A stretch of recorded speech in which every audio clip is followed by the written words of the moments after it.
Kemudian konsekuensi dari hati yang tertutup, fala yakunu lil iman ilaiha maslakun. Susah Pak, nerima keimanan susah, dinasehatin susah, dengar ceramah masuk telinga kanan keluar telinga kiri, dinasehati susah, diberikan penjelasan susah. Kenapa?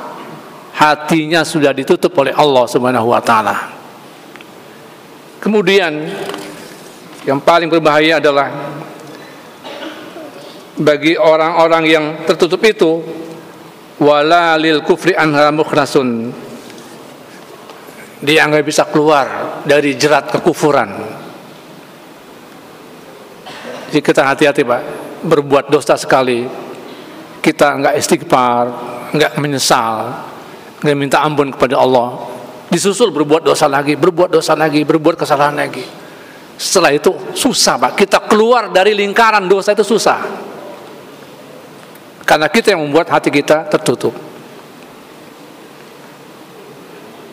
Seperti yang difirmankan oleh Allah Subhanahu wa taala, khatamallahu ala qulubihim wa ala sam'ihim wa ala absarihim ghishawah. Allah kunci hati mereka, pendengaran mereka, penglihatan mereka ditutup oleh Allah. Kalau sudah seperti ini Pak, kita seperti mayat hidup, orang yang hidup tapi nggak lagi bisa dipengaruhi untuk berbuat baik. Na'udzubillah, summa na'udzubillah. Nah hadirin yang dimuliakan Allah Subhanahu wa taala, di dalam hadis yang lain Nabi kita Muhammad sallallahu alaihi wasallam mengatakan, al-qulub la tasdam.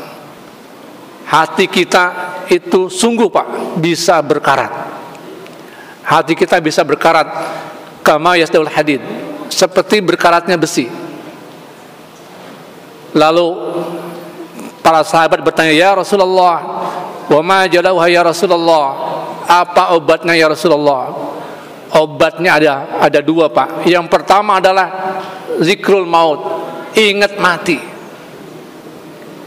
Jadi salah satu yang membuat hati kita tetap bersih, tetap qalbun salim, kita ingat bahwa kita akan mati. Besok lusa kita akan mati. Kita nggak bisa Pak menghindar dari kematian, meskipun harta kita banyak, bahkan kita punya dokter pribadi, mati itu pasti akan datang.